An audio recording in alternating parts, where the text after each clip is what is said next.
সুপ্রিয় শিক্ষার্থী বন্ধুরা, কেমন আছো তোমরা? আশা করি সবাই বাড়িতে আছো, নিরাপদে আছো এবং সুস্থ আছো। হ্যাঁ, আমিও ভালো আছি।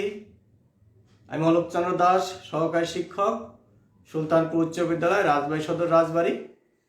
তোমাদের সবাইকে আমার আজকের অনলাইন লাইভ ক্লাসে স্বাগত জানাচ্ছি এবং আহ্বান জানাচ্ছি আমার ক্লাসে শেষ পর্যন্ত আমার সাথে থাকার জন্য। তো শিক্ষার্থী বন্ধুরা, আমি আজ নবম দশম শ্রেণীর হিসাব বিজ্ঞান বিষয়ে পাঠদান করব। এখন তোমরা নবম দশম শ্রেণীর যে সকল শিক্ষার্থী বন্ধুরা আছো, তোমরা বই, খাতা এবং কলম নিয়ে দ্রুততম সময়ের মধ্যে আমার সাথে যোগদান করো। এই সাথে যে দুটো কথা বলি সেটা হলো, যেহেতু আমরা কোভিড-19 বা করোনা ভাইরাস দ্বারা সারা বিশ্বব্যাপী যে মহামারী, দুর্যোগময় মহামারীতে ঘরে আবদ্ধ আছি, এই জন্যে আমাদের কি করতে হবে, যতদিন পর্যন্ত এই করোনা ভাইরাস থেকে মুক্তি পাওয়ার জন্যে টিকা আমাদের হাতে না আসে অথবা আমাদের কাছে না পৌঁছায় বা আমরা টিকা ব্যবহার করতে না পারি, ততদিন আমাদের এই ভাইরাসটাতে যুদ্ধ করে টিকে থাকতে হবে। এর জন্য কি করতে হবে? অবশ্যই আমাদের সামাজিক দূরত্ব বজায় রেখে এবং স্বাস্থ্যবিধি মেনে চলতে হবে। এজন্যে ঘর থেকে অপ্রয়োজনে বাইরে যাওয়া যাবে না। বাইরে গেলে অবশ্যই মাস্ক ব্যবহার করতে হবে এবং সাবান দিয়ে কমপক্ষে 20 সেকেন্ড হাত ধুতে হবে। খাবার পূর্বে, তারপরে টয়লেট ব্যবহারের পর অবশ্যই আমাদের সাবান দিয়ে হাত ধুতে হবে। বাইরে থেকে এসে সাবান দিয়ে হাত না ধুয়ে আমরা কি করব না, চোখে, মুখে এবং নাকে হাত দেব না। ঠিক আছে বন্ধুরা? তো সেই সাথে তোমাদের পড়ালেখা কিন্তু চালিয়ে যেতে হবে। তো বন্ধুরা, আমি আজ তোমাদের হিসাব বিজ্ঞান বিষয়ের অষ্টম অধ্যায় থেকে পাঠদান করব। অষ্টম অধ্যায়ের তোমাদের অনুশীলনী 3 নম্বর প্রশ্ন আজকে সমাধান করব, সৃজনশীল প্রশ্ন। এই অঙ্কটা করলে আমাদের এই অধ্যায় শেষ হবে। নগদান একটা গুরুত্বপূর্ণ অধ্যায়। আশা করি তোমরা এই অধ্যায়টা সাথে আমার সাথে থেকেছিলে এবং তোমরা এই অনুযায়ী বাড়িতে অনুসরণ করেছো। তো আজও তোমরা আমার সাথে থাকবে এবং এই ক্লাসটি তোমরা তোমাদের বন্ধুদের শেয়ার করে দেবে বেশি বেশি করে, যেন সবাই অংশগ্রহণ করতে পারে। আর তোমরা রাজবাড়ী RCN টিভি চ্যানেল, সংসদ টিভিতে নিয়মিত ক্লাস হয়, তোমরা এগুলো দেখবে। আশা করি তোমাদের সমস্যাগুলো সমাধান করে নিতে পারবে। তো বন্ধুরা, আজ পাঠে যাই। দেখো, আমাদের প্রথমে আমরা যা শিখবো আজকে, নগদ প্রাপ্তি প্রদান বহির্ভূত লেনদেন। নগদ প্রাপ্তি প্রদান জাবেদা বহির্ভূত লেনদেন। এখানে জাবেদাটা লিখে নেই। জাবেদা বহির্ভূত লেনদেন শিখবো, নগদ প্রাপ্তি জাবেদা শিখবো এবং নগদ প্রদান জাবেদা শিখবো। ঠিক আছে? তো তাহলে প্রথমে দেখি আমরা প্রশ্নে কি আছে। প্রথমে প্রশ্নে ক নাম্বারে আছে, নগদ প্রাপ্তি ও নগদ প্রদান জাবেদায় অন্তর্ভুক্ত হবে না এমন লেনদেনের পরিমাণ নির্ণয় করতে হবে। তো এর আলোকে তাহলে তোমরা তোমাদের বইয়ের 122 পৃষ্ঠা কিন্তু অঙ্ক, 3 নাম্বার অঙ্ক দেখো, 123 পৃষ্ঠা, 123 পৃষ্ঠা।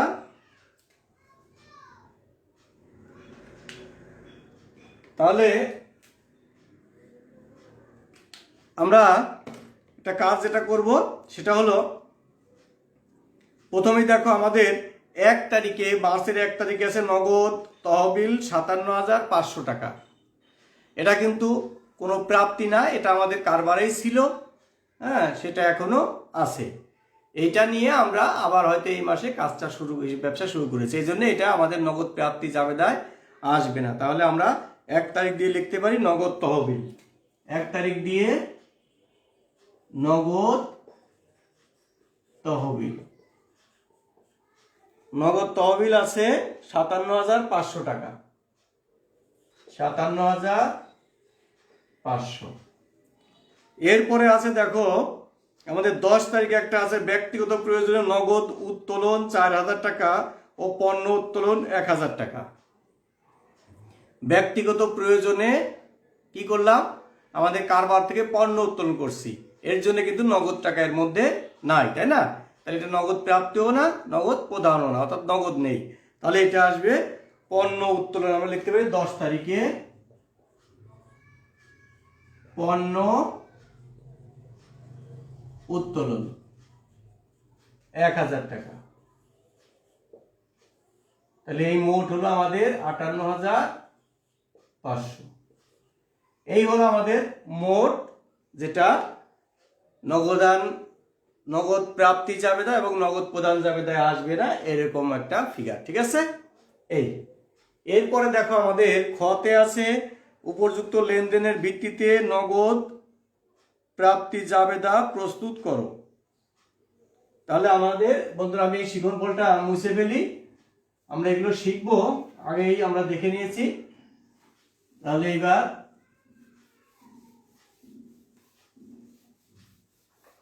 আমি তোমাদের গত ক্লাসে দেখিয়েছি আমরা আসলে কতগুলো ঘর হবে, আমরা পর করব আমরা এগুলো, বুঝছো? প্রথমে আছে নগদ প্রাপ্তি জাবেদা, তাই না? তাহলে যে কাজটা করব,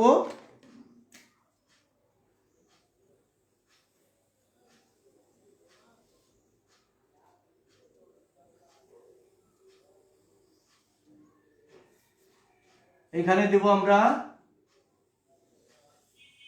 তারিখ। নগদ প্রাপ্তির ক্ষেত্রে জাবেদা সাধারণত হয় নগদান হিসাব ডেবিট, অর্থাৎ নগদান হিসাব তো আমাদের উপরে থাকবে, কিন্তু আমরা ভিতরে লিখবো কি তার বিপরীত, অর্থাৎ ক্রেডিট হিসাব খাত আমরা গুলো লিখবো, তাই না? তাহলে এখানে দেব ক্রেডিট হিসাব খাত। এবার একটা সূত্র,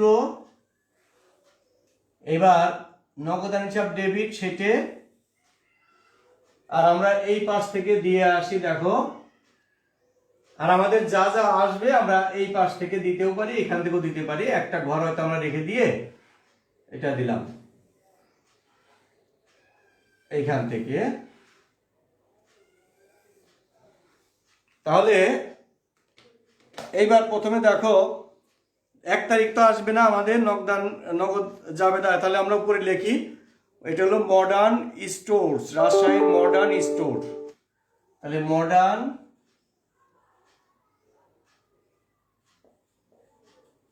স্টোরস নগদ প্রাপ্তি জাবেদা। ঠিক আছে? এখানে লিখব তারিখ, ক্রেডিট হিসাব খাত,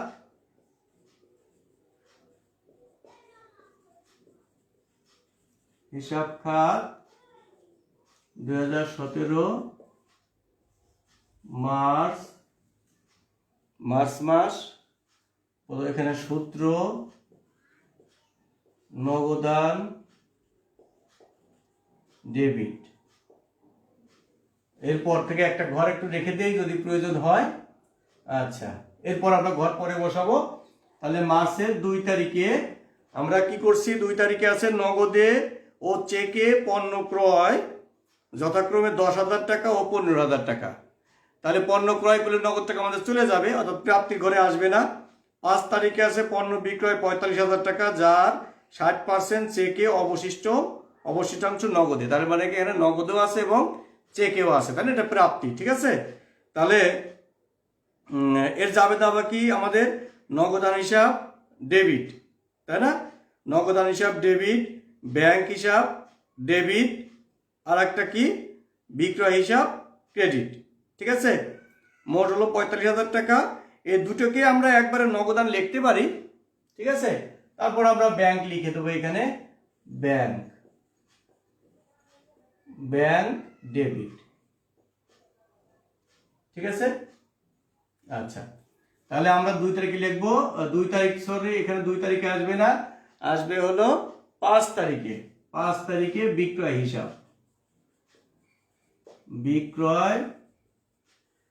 হিসাব, আমাদের মোট হলো 45,000 টাকা, তার 60%। 45,000 টাকা 60%, 45,000 গুণ হলো 60 ভাগ হলো 100।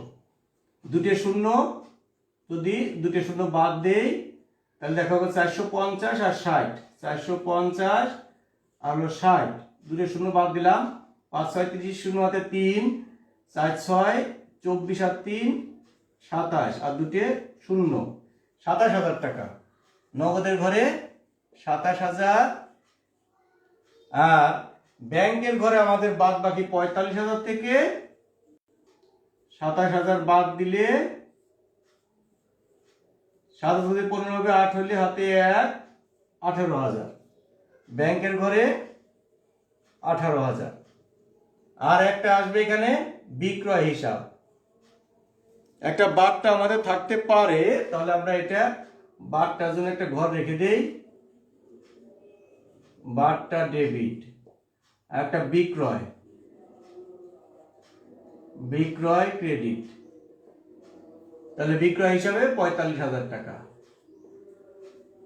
ঠিক আছে, এইবার দেখো আমাদের 10 তারিখে ব্যক্তিগত প্রয়োজন নগদ উত্তোলন 4,000 টাকা এবং পণ্য উত্তোলন 1,000 টাকা। তাহলে এইখান থেকে আমাদের নগদ চলে গেল, তাহলে আসলো না। এইবার 11 তারিখে ব্যাংক হতে ঋণ নেওয়া হলো 50,000 টাকা, তাহলে আমরা ঋণ নিলাম, তাহলে 11 তারিখে আমরা দেব ঋণ হিসাব।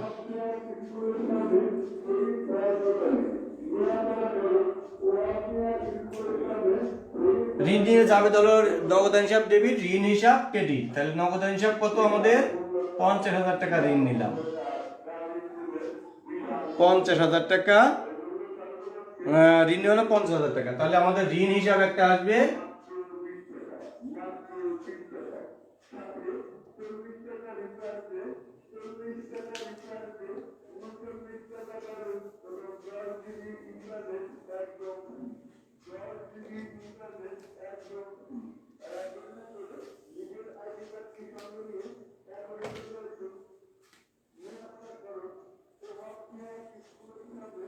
$50,000।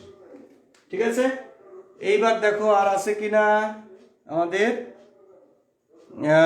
11/14 তারিখে সাতমান এন্টারপ্রাইজকে 30,000 টাকা নিষ্পত্তিতে এত টাকা চেক প্রদান, তাহলে এটা আসবে না। শুক্তির নিকট থেকে 25,000 টাকার নিষ্পত্তিতে 24,250 টাকা প্রাপ্তি, তাহলে এইটা আসবে।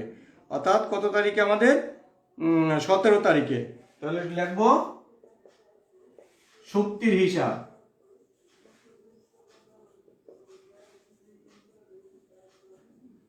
এর জাবেদা কি? নগদান হিসাব ডেবিট, বার্তা হিসাব ডেবিট আর শুক্তির হিসাব ক্রেডিট। নগদান হিসাব ডেবিট, দেখো শুক্তির কাছে আমরা কত টাকা পেতাম 25,000 টাকা, এইবার পেলাম হলো 24,250, নগদের ঘরে 24,250, আমরা পেতাম হলো 25,000, তার মানে কি বার্তার ঘরে আসবে কত টাকা আমাদের 750। আর এখানে পাওনাদার লিখবো, পাওনা দেনাদার, দেনাদার, দেনাদার হলো ক্রেডিট, এটাও ক্রেডিট।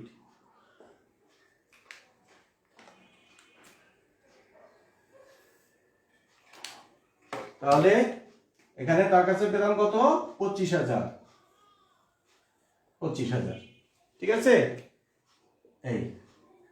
এইবার দেখো আমাদের 17 তারিখ গেছে, এবার 22 তারিখ আছে দোকান ভাড়া বাবদ চেক প্রদান, তাহলে এটা প্রাপ্তি না প্রদান। এবার 27 তারিখে আছে ব্যবসায়ের পুরাতন কম্পিউটার বিক্রয় 9,000 টাকা, তাহলে এটা আমাদের আসবে ব্যবসায়ের পুরাতন কম্পিউটার বিক্রয়, তাই না? তাহলে অফিস সরঞ্জাম আমরা বিক্রি করছি যেহেতু, তাহলে আমরা লিখবো কত তারিখে এটা 27 তারিখে অফিস সরঞ্জাম, 27 তারিখে অফিস সরঞ্জাম হিসাব। কত টাকা বিক্রি করলাম আমরা 9,000 টাকা। ঠিক আছে, 9,000। আর আমরা এখানে অফিস সরঞ্জাম নামে দেবো একটা অফিস সরঞ্জাম ক্রেডিট 9,000 টাকা, 9,000। এরপর দেখো 31 তারিখে আছে ব্যাংক সুদ মঞ্জুর করলো, এর জাবেদা হলো কি ব্যাংক হিসাব ডেবিট আর ব্যাংক সুদ হিসাব ক্রেডিট। ঠিক আছে, ব্যাংক হিসাব ডেবিট আর ব্যাংক সুদ হিসাব ক্রেডিট। তাহলে আমরা এখানে একটা অন্যান্য লিখে দেই, মানে এক ঘরের ভিতরে আমাদের আর ঘর ধরবে না, অন্যান্য। অন্যান্য ক্রেডিট। এই ঘরে লিখে দেবো। তাহলে আমরা 31 তারিখ দিয়ে লিখবো ব্যাংক সুদ হিসাব। ব্যাংক সুদ হিসাব কত টাকা? ব্যাংক আমাদের সুদ দিলে হলো 1000 টাকা। তাহলে আমাদের ব্যাংক হিসাবের ঘরে আসবে 1000, আর আমাদের অন্যান্য ঘরে আসবে 1000। এই হলো বন্ধুরা, আমাদের আর কোনো দাখিলা নাই। তাহলে আমরা যোগ করব।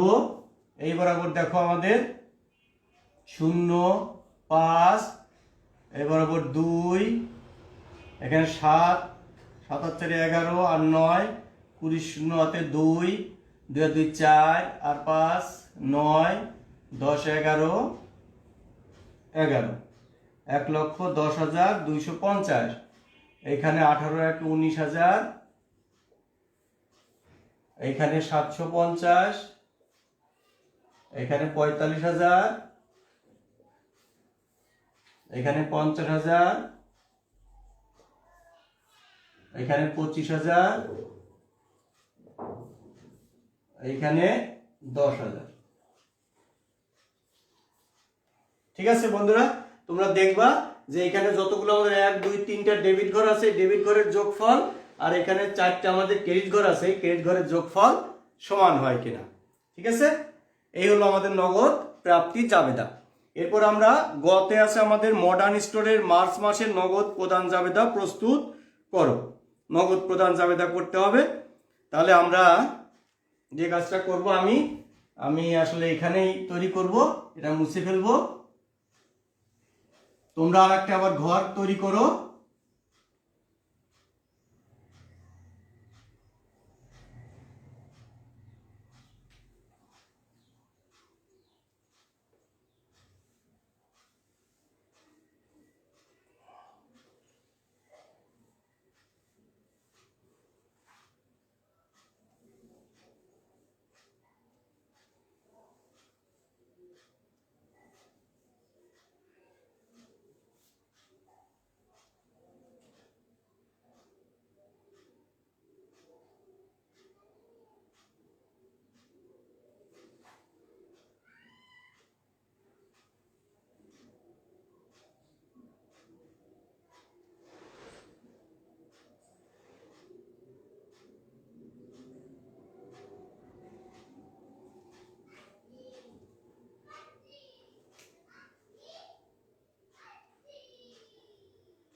যে নগদ প্রদান জাবেদা,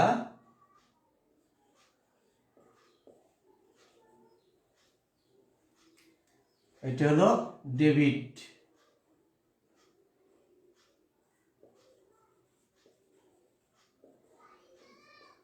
গ নম্বর ডেবিট হিসাব খাত। তাহলে আমরা প্রথম থেকে একটু দেখি। দেখো আমাদের 1 তারিখ চলে গেছে। 2 তারিখে নগদে ও চেকে পণ্য ক্রয় যথাক্রমে 10,000 টাকা এবং 15,000 টাকা। নগদে এবং চেকে পণ্য ক্রয়, তাহলে আমাদের কি আসবে? ক্রয় হিসাব ডেবিট, নগদান হিসাব ক্রেডিট, ব্যাংক হিসাব ক্রেডিট। তাহলে আমরা এখানে লিখবো নগদান ক্রেডিট, ব্যাংক ক্রেডিট, আর একটা বাট্টা ক্রেডিট। ঠিক আছে, এইখানে আমরা লিখি ক্রয় ডেবিট। তাহলে 2 তারিখে আমরা লিখব, দেখো, অর্থাৎ আমরা লিখবো কি ক্রয় হিসাব, তাই না? ডেবিট হিসাব কাজ, ক্রয় হিসাব। ক্রয় করছে আমরা কত টাকা?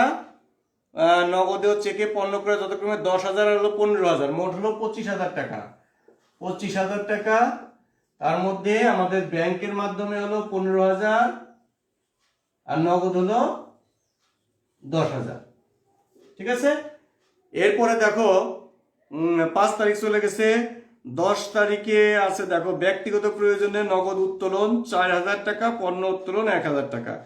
তাহলে আমাদের এই 10 তারিখে উত্তোলন, তাই না? 10 তারিখে যদি মালিক উত্তোলন করে কারবার থেকে তাহলে উত্তোলন হিসাব ডেবিট, নগদান ক্রেডিট। তাহলে লিখবো কি উত্তোলন হিসাব, উত্তোলন হিসাব। তাহলে আমরা এখানে উত্তোলন দিয়ে দেই, উত্তোলন ডেবিট কত টাকা, 4000 টাকা সে নগদ উত্তোলন করছে, 4000 টাকা। পণ্য উত্তোলন কিন্তু আসবে না, নগদ উত্তোলনটা আসবে 4000, নগদের ঘরে 4000। ঠিক আছে। এরপরে দেখো আমাদের আছে, এরপর 11 তারিখ ওইখানে চলে গেছে। 14 তারিখে আছে সাদমান এন্টারপ্রাইজকে 30,000 টাকা নিষ্পত্তিতে চেক প্রদান 29,000 টাকা। ঠিক আছে, 29,000 টাকা চেক প্রদান করছি আমরা। তাহলে সাদমান এন্টারপ্রাইজকে, তাহলে সাদমান এন্টারপ্রাইজ 14 তারিখ সাদমান এন্টারপ্রাইজ কি করছি আমরা, সাদমান এন্টারপ্রাইজকে 30,000 টাকা নিষ্পত্তিতে চেক প্রদান করছে 29,000 টাকা। তাহলে আমাদের সাদমান, অর্থাৎ এখানে আমরা পাওনাদার নামে একটা হিসাব খুলবো, পাওনাদার ডেবিট। মোট হলো 30,000 টাকা, আর তাকে আমরা দিলাম কত টাকা চেকে, অর্থাৎ 29,000 টাকা, আর আমরা 1,000 টাকা বার্তা পেলাম। ঠিক আছে, 1,000 টাকা বার্তা পেলাম। এইবার দেখো আমাদের এরপরে আছে 14 পর 17 চলে গেছে। 22 তারিখে আছে দোকান ভাড়া বাবদ চেক প্রদান 20,000 টাকা।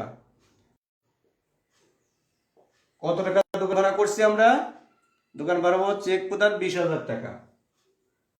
তাহলে দোকান ভাড়া বাবদ ডেবিট 20,000, আর আমাদের ব্যাংকের ঘরে 20,000। 15, 22, 27, 31 চলে গেছে। তাহলে এই হলো আমাদের মোটামুটি, আর নাই। এখন আমরা এগুলো যোগ করব। এখানে 25,000, এখানে 4,000, এখানে 30,000, এখানে 2,000, এখানে 1,000,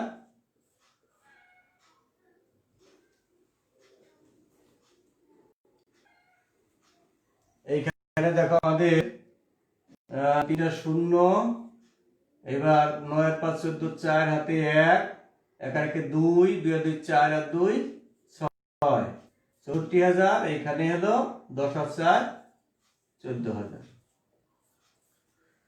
তো বন্ধুরা, এই হলো আমাদের নগদ প্রদান জাবেদা, নগদ প্রাপ্তি জাবেদা এবং নগদ প্রদান জাবেদা।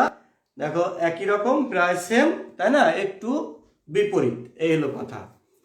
তো বন্ধুরা, আশা করি তোমরা বুঝতে পেরেছো। এই সাথে আমার এই নগদান বইয়ের এই অধ্যায়টা শেষ। আগামী দিন আমরা খতিয়ান নিয়ে আলোচনা করব, এই খতিয়ান সম্পর্কে শিখব। তো ততদিন অবশ্যই তোমরা ভালো থাকবে এবং সুস্থ থাকবে আশা করি, এবং আমার সাথে আবার যোগদান করবে, আমাদের ক্লাসগুলো নিয়মিত দেখবে, এবং এই অনুযায়ী তোমরা বাড়িতে পড়ালেখা করবে, এই আশাবাদ ব্যক্ত করি, এবং তোমাদের সার্বিক সুস্থতা এবং মঙ্গল কামনা করে এখনকার মতো বিদায় নিচ্ছি। বাই।